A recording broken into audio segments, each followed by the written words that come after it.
พวกเรากำลังเดินทางไปท่าแตงเนาะมีซุปเปอร์โหลดคนขับรถแฟนเองแล้วมันสิงในรถเนาะในรถคันนี้6 คันอีกคันทางหน้า6รถคันนี้งามกว่างู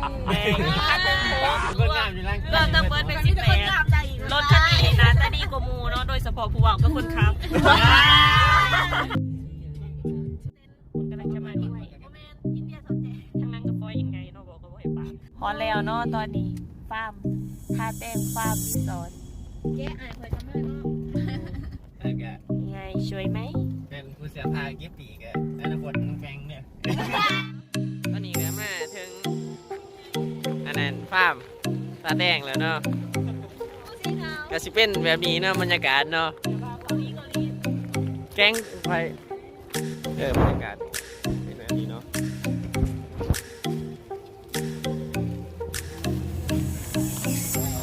อ้าวตอนนี้ปลูกแก๊งเนาะ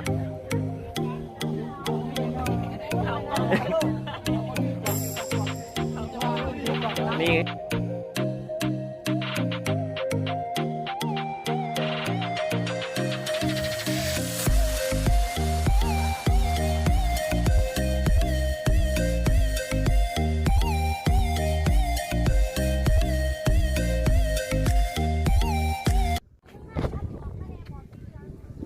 ตอนนี้แก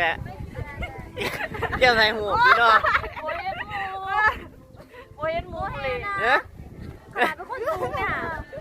นี่เอาโมเห็นอีกกูเตี่ยนี่โอ้ตีมันลงมา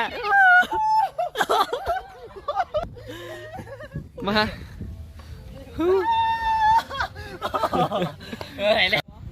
ตอนนี้ก็มาถึงสวนแกะตอนนี้ก็อยู่สวนแกเนาะอย่างนี้สวนแกเนาะสวนก็เองเนาะอย่างเ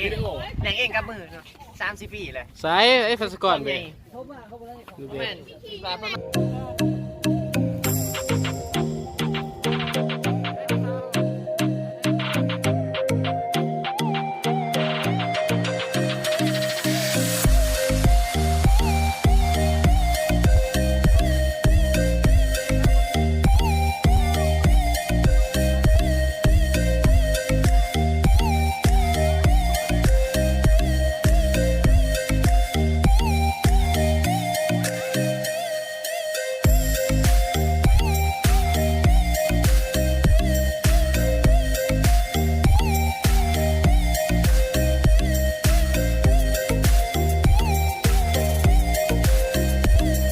ตอนนี้บรรยากาศการขี่เหือเนาะ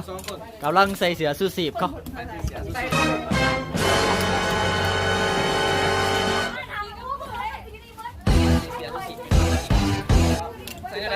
ใส่ได้เลยดิใส่ยังได้เลยดิเนี่ย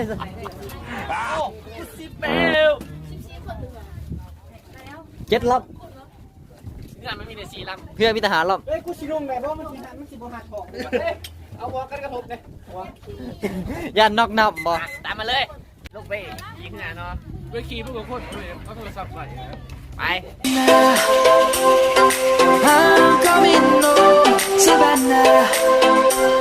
We'll never be alone, Savannah.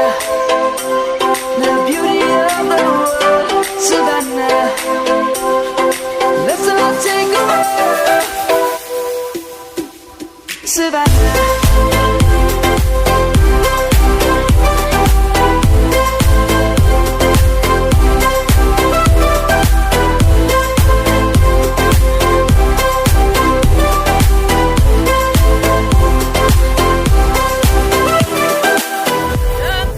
Lion's gonna come. พร้อมบ่เด้อ1 2 3ไปเลยมาตี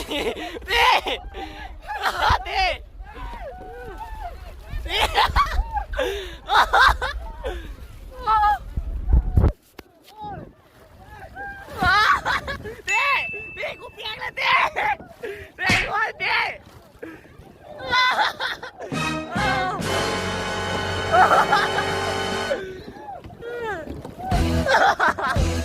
โอ้มือชี้ไปเหรอเนาะ เป็นเรือกระดาษชีไปแล้วเนาะ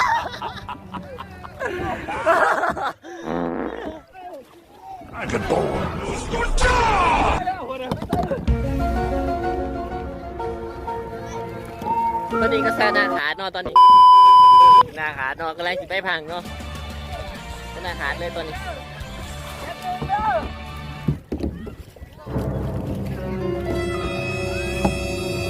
ตอนนี้ก็กำลังสิไป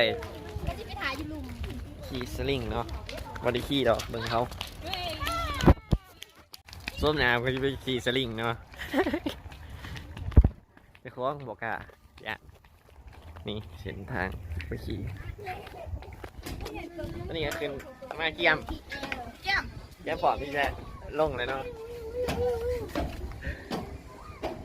ส้มน้ำซีบุกะ Just merely make a start. Savannah, แล้ว I'm coming home. Savannah, we'll never be alone. Savannah, ใส่มือใส่มือ Savannah, ใส่มือ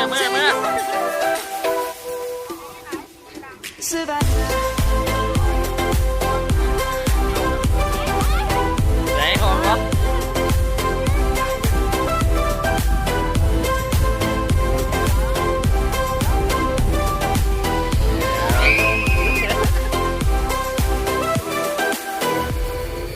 Lion's gonna come. เอาตอนนี้รถกำลังจะขึ้นเนาะ The birds have just Ngày bên trên đây. begun. We will always take a stand for the people, for the land. Let's go back to when we were young. For the animals we stand. Let's go back to when trees were swung. Kids across the land. 1 2 Savannah, I'm coming home. Hello. Savannah, we'll never be alone. Savannah, the beauty of the world. Savannah, let's all take a ride. ลงเขา Savannah, I'm coming home. กลับเนาะ Savannah. อ้าวกำลังสิออกเมื่อเนาะตอนนี้เนาะ กระดาษสำหรับทริปในมือนี้เนาะกันโจเมียนสกีบ๊ายบาย อย่าลืมกดไลค์กดแชร์กด กดไลค์กดแชร์กดกระลิ่งกดซับ เดี๋ยวซับสไครต์